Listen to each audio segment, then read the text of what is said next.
আসসালামু আলাইকুম এভরিওয়ান, সবাইকে আবারও স্বাগতম জানাচ্ছি আমার চ্যানেলে নতুন আরও একটি রেসিপি ভিডিও দেখার জন্য।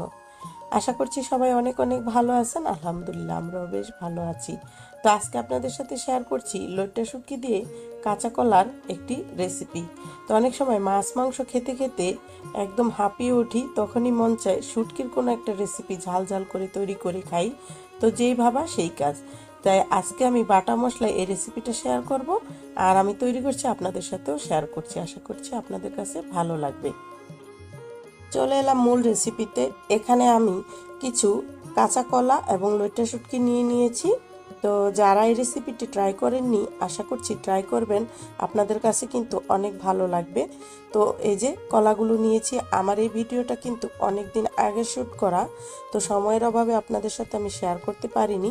এই কলাগুলো বাংলাদেশ থেকে আনা হয়েছে। আমাদের ইতালিতে পাওয়া যায় কলা, তবে আফ্রিকান কলা এতটা সুন্দর না।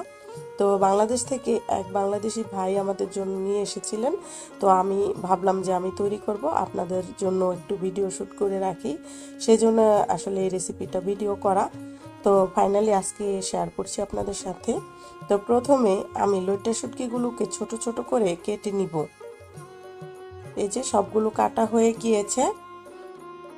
এখন আমি এই শুটকিগুলোর মধ্যে কুসুম গরম পানি দিয়ে তারপর শুটকিগুলো ভিজিয়ে রাখছি 10 মিনিটের জন্য। তাহলে এর ভিতরে এক্সট্রা গন্ধ থাকলে কিংবা বালু থাকলে সেটা কিন্তু সহজেই পরিষ্কার করা যাবে। তো এইদিকে আমি কলাগুলোকে কেটে নিব। তো অনেক দিন পরে বাংলাদেশি কলা পেলাম, আসলে অনেক খুশি লাগছে। তো সচরাচর আমাদের এখানে এমনটা পাওয়া যায় না। তো এই যে এভাবে করে এখন আমি একটা পিলারের সাহায্যে কলার খোসাগুলো ছাড়িয়ে নিব। আর খুব ভালোভাবে খোসাগুলো ছাড়াতে হবে, কোনো অংশ যেন সবুজ না থাকে, তাহলে কিন্তু রান্না করলে কলার যে তরকারিটা বা কারিটা সেটা কালো হয়ে যাবে। এই যে খুব ভালোভাবে ক্লিন করে নিচ্ছি। আর কলার খোসাগুলো যদি ফ্রেশ থাকে সেই ক্ষেত্রে কিন্তু কলার খোসা দিয়ে চমৎকার ভর্তা হয়। তো আমার এই কলাগুলো 2-3 দিন হয়ে গিয়েছে, আনা হয়েছে বাংলাদেশ থেকে। আর উপরের আবরণটা কিছুটা কালো কালো, সেই জন্য আর আমি ভর্তা বানানোর জন্য রাখলাম না, এই আর কি। তো এই যে এখন আমি এরকম পাতলা পাতলা স্লাইস করে কেটে নিব, যেহেতু আমি শুটকি দিয়ে রান্না করব সেই জন্য। তো কলা দিয়ে তো আমরা ইলিশ মাছ দিয়ে খেয়ে থাকি, শিং মাছ দিয়ে খেয়ে থাকি, বা শোল মাছ দিয়ে খেয়ে থাকি। তো এভাবে শুটকি দিয়ে খেয়ে দেখতে পারেন, অনেক ভালো লাগবে। তা কলাগুলো সব কাটা হয়ে গিয়েছে। এখন আমি এর ভিতরে 1 টেবিল চামচ পরিমাণ লবণ দিয়ে দিচ্ছি, আর দিচ্ছি 1/2 টেবিল চামচ পরিমাণ হলুদের গুঁড়া। এরপর খুব ভালোভাবে হাতের সাহায্যে মাখিয়ে নিচ্ছি। তো এতে করে কলার যে উপরে একটা এক্সট্রা যে কষ বা রসটা থাকে সেটা বেরিয়ে যাবে, আর রান্না করলে কলাটা খুব আঠা আঠা হবে না, খেতে কষকষ যে একটা ভাব থাকে সেটা হবে না। কলাটাকে আমি লবণ হলুদ মাখিয়ে রাখলাম 10 মিনিটের জন্য। এই ফাঁকে আমি কিছু মশলা বেটে নিব। তো আজকের রেসিপির প্রধান উপকরণ হচ্ছে এই যে এই মশলাটা, সরিষা। তো আমি 1 টেবিল চামচ পরিমাণ আস্ত সরিষা নিয়েছি, কালো সরিষা। এখন সরিষাগুলোকে একটু পানি দিয়ে বেটে নিব। আর সরিষা বাটা ছাড়া কিন্তু এই রেসিপির টেস্ট আসবে না, তো অবশ্যই সরিষা বাটাটা দেওয়ার চেষ্টা করবেন। তো আর দিচ্ছি রসুন। রসুন আর সরিষার কম্বিনেশনে কিন্তু দারুণ হয় এই রেসিপিটা। তো আমি একটু বেশি করে রসুনের কোষ দিয়ে দিলাম, তো এটা খেতে ভালো হয় ফ্লেভারটা, সেই জন্য। এখন পেঁয়াজ বেটে নিব। এখানে 1/2 কাপ পরিমাণ পেঁয়াজ দিয়ে দিয়েছি। এখন সবগুলো মশলাকে আমি খুব ভালোভাবে মিহি করে বেটে নিব। আর এই পর্যায়ে পানি লাগবে না, শুধু সরিষাটা বাটতে অল্প একটু পানি নিয়েছি। তো এভাবে বাটা মশলায় কিন্তু এই রান্নাটা দারুণ হয়, যে কোনো রান্নাই বাটা মশলায় অনেক মজা হয়। তো আমি আপনারা চাইলে কাঁচামরিচ বা শুকনা মরিচ বেটে নিতে পারেন সাথে। তো আমি কাঁচামরিচ ব্যবহার করব ফালি করে, আর কাঁচামরিচটা বেটে নিলাম না। তো এই 3টা উপকরণই বেটে নিয়েছি। তো এখন আমার হয়ে গিয়েছে মশলা বাটা। তো আমি মশলাগুলো তুলে নিচ্ছি।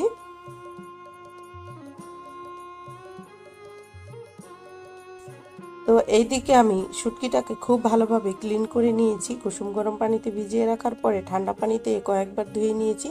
আর কলাগুলোকে হাত দিয়ে কষলে কষলে খুব ভালোভাবে ধুয়ে নিয়েছি। এখন সেই কষের অংশটা আর নেই কলার ভিতরে। তো আমি সরাসরি রান্নায় চলে আসলাম। এখানে 1/2 কাপ সয়াবিন তেল দিয়ে দিলাম একটা প্যানের ভিতরে। তো সরিষা যেহেতু দিয়েছি সেজন্য তেলটা আমি কম দিলাম, সরিষাতেও কিন্তু কিছুটা তেলের পরিমাণ থাকে। পেঁয়াজ কুচি দিয়ে দিলাম 1 কাপ পরিমাণ। এরপর পেঁয়াজটাকে একটু ভেজে কিছুটা পরিমাণ লাল করে নিয়ে এর ভিতরে আমি এই যে ধুয়ে রাখা লইট্টা শুটকিগুলো দিয়ে দিচ্ছি।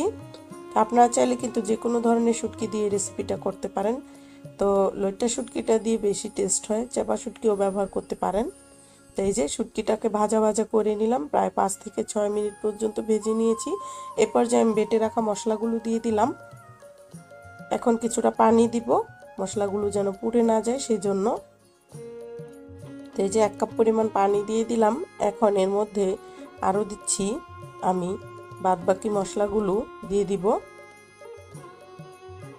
তো এই যে সরিষার বাটার মিশ্রণটাকে মিশিয়ে দিলাম। এখন দিয়ে দিলাম লবণ 1 টেবিল চামচ পরিমাণ, হলুদের গুঁড়া 1 টেবিল চামচ। এরপরে কাঁচামরিচ ফালি দেব কিছুটা ঝালের জন্য। তো আমি একটু বেশি পরিমাণে দিলাম, ঝাল ঝাল করে কিন্তু খেতে ভালো লাগে। তো আপনারা চাইলে শুকনো মরিচের গুঁড়াও দিতে পারেন। এরপরে আরও কিছুটা পানি দিলাম, আরও 1/2 কাপের মতো পানি দিয়ে এখন নেড়েচেড়ে মিশিয়ে দিয়ে এই মশলাটাকে খুব ভালোভাবে কষিয়ে নেব 5 থেকে 7 মিনিট পর্যন্ত। এখন আমি একটা ঢাকনা দিয়ে ঢেকে মশলাটাকে কষিয়ে নিব।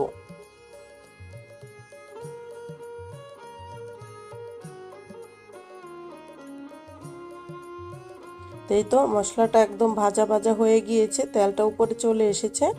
তো এই পর্যায়ে আমি ধুয়ে রাখা কলাগুলো দিয়ে দিচ্ছি। আর এই রান্নাটা একদম সহজ একটা রান্না, আর খুব বেশি সময় লাগে না, কলা সেদ্ধ হতে খুব একটা সময় লাগে না। আর যেহেতু লবণ আর হলুদ দিয়ে আমি রেখেছিলাম, তো তাতে করে লবণের কারণে কলাটা অনেকটা নরম হয়ে গিয়েছে। এখন খুব ভালোভাবে মশলার সাথে নেড়ে চেড়ে কলাগুলোকে মিশিয়ে দিয়ে কষিয়ে নিলাম। 2-3 মিনিটের মতো ফ্রাই করে নিয়েছি আর কি। এখন পানি দিয়ে দিচ্ছি আমি 1.5 কাপের মতো। কলাটা সেদ্ধ হতে যতটুকু পানি লাগে, আর এই রেসিপিটা একদম শুকনা শুকনা হবে। তো আমাদের অঞ্চলে, শরীয়তপুর অঞ্চলে শুটকির আসলে ঝোল আমরা খাই না। তো অনেক অঞ্চলেই খেয়ে থাকেন, আসলে এক এক অঞ্চলের রান্না এক এক রকম। তো আমরা এভাবে শুটকিটাকে একটু শুকনা শুকনা টাইপের করে খাই। তো সেই জন্য আমি পানি কম দিয়েছি কলাতে। এই যে একদম ভাজা ভাজা করে নিব। এখন পানিটা পুরো শুকিয়ে গিয়েছে।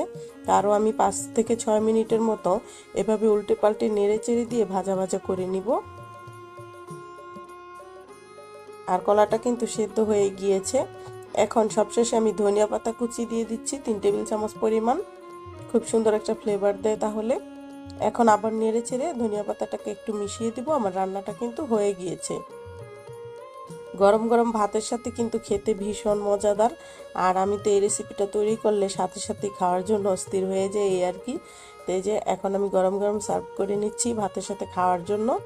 তো আশা করছি রেসিপিটি ট্রাই করবেন, আপনাদের কাছে ভালো লাগবে।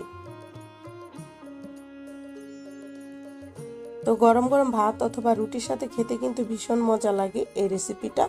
তো আমি এখন ভাতের সাথে খাবো। আর আপনাদের সাথে কথা বলতে বলতে এখান থেকেই বিদায় নিব। তো রেসিপিটি ভালো লেগে থাকলে আমার চ্যানেলটি সাবস্ক্রাইব করার অনুরোধ রইল। আর ভিডিওতে লাইক দিয়ে দিবেন, সুন্দর একটি কমেন্ট করবেন, কারণ আপনাদের লাইক এবং কমেন্ট আমাকে অনেক বেশি মোটিভেট করে পরবর্তী ভিডিও তৈরির জন্য। সবাই অনেক বেশি ভালো থাকবেন, সুস্থ থাকবেন। কথা হবে পরবর্তী ভিডিওতে ইনশাল্লাহ। কিপ ওয়াচিং পপি আকবর। আল্লাহ হাফেজ।